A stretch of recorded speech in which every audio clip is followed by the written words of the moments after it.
Hello and welcome back to my YouTube. আবার একটি নতুন ভ্লগ। অনেক দিন পর, এটা অনেক দিন আগে রেকর্ড করা ছিল।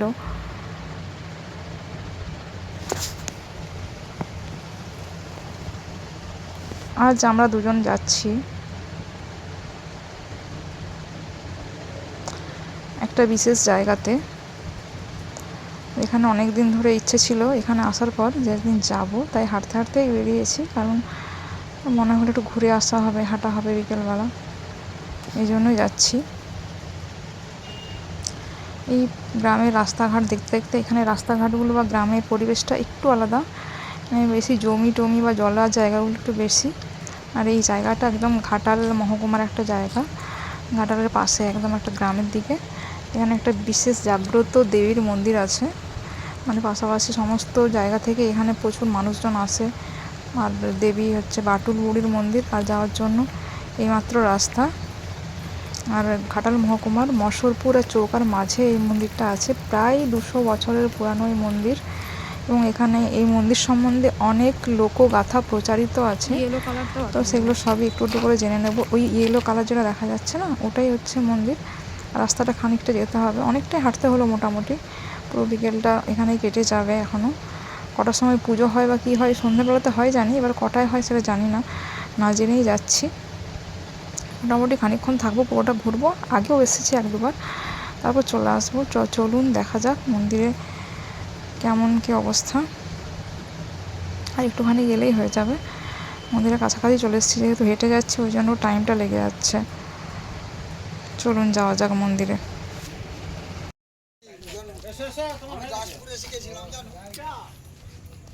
তখন এই গাছটাও ছিল, গাছটাতে ছবি উঠেছিল, মোটা গাছটা।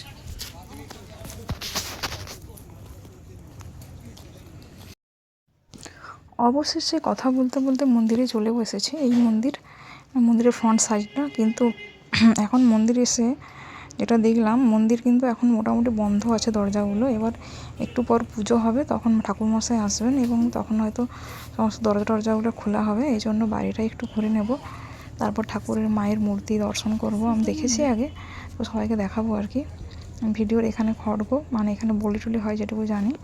আর এখানে একটা অদ্ভুত গাছ আছে, সে বেলপাতার বেল গাছ আর কি, যেখানে কোনো কাটা হয় না, কাটা নেই আর কি গাছে। কিন্তু ওই পাতাগুলো মায়ের মন্দিরে পুজোতে হয়, কিন্তু অন্যান্য সমস্ত গাছে, বেল গাছে কাটা আছে পাশাপাশি, ওই গাছে কিন্তু কোনো কাটা নেই। আর এখানে একটা বড় অর্জুন গাছও আছে, সেটাও দেখাবো একটু পর। চলুন মন্দিরটাকে দেখে নিই চারপাশটা। মন্দিরে এখন তো দেখতে পাচ্ছেন দুদিকে সমস্ত দরজাই মোটামুটি বন্ধ, মানে কিছু বলার নেই। সমস্ত ভিতরে একদম দেখাই যাচ্ছে না কিছু, পুরোটা বন্ধ থাকার জন্য।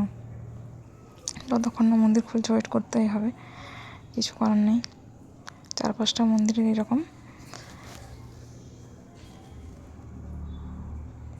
বাইরের দিকটা তার মধ্যে একটু দেখে নেব, তাহলে পুরো বাইরেটা নইলে সন্ধে নেমে আসবে। সন্ধেবেলা এসছি তো, সন্ধে নেমে আসবে, তখন আর পুরোটা দেখতে পাবো না। চলুন একটু বাইরেটাতে যাই এরপর।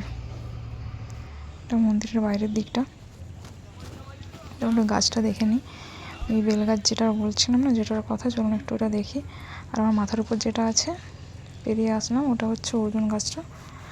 আর এখানে যে বেল গাছ আছে, এই বেল গাছটা কাটা নেই কোনো। এই গাছটা যেটা পেরিয়ে এলাম, আর এই গাছে দেখুন ছোটো গাছটা কিন্তু কাটা অনেক আছে। আর ওই আগের বেল গাছটা সাদা যেটা লাগছিল, ওটাতে কিন্তু কোনো কাটা নেই। সত্যি দেখলাম নিজের চোখে। প্লাস এখানে শুনেছি অনেক ছিল, মানে প্রচুর বন্যার জল ঢুকে যেত, জলাশয় ছিল, মানে ভেসে যেত, এরকম একটা অবস্থা। কিন্তু মায়ের নৌকো এখানে বাঁধা থাকতো, এগুলো কিন্তু ভাসতো না কোনো মতে, মানে জলে ডুবে যেত না। আর এই অর্জুন গাছ, এখানে মায়ের নৌকো বাঁধা থাকতো। এখানে অনেকে ধাগা যেগুলো বলে বেঁধে দিয়ে যায় মনের ইচ্ছা পূরণ করার জন্য। তবে শুনেছি সবার কাছে যে প্রচুর জাগ্রত মা। শনি এবং মঙ্গলবার এখানে পুজো হয়। এবার চলুন একটু মায়ের মূর্তিটা দেখে নিই। এই হলো মায়ের মূর্তি, বাটুল দেবী মা, এত সুন্দর। ভিতরে এখন পুজো হবে, তাই জন্য সব মন্দির খুলে দিয়েছে, আপনারাও দেখে নিন।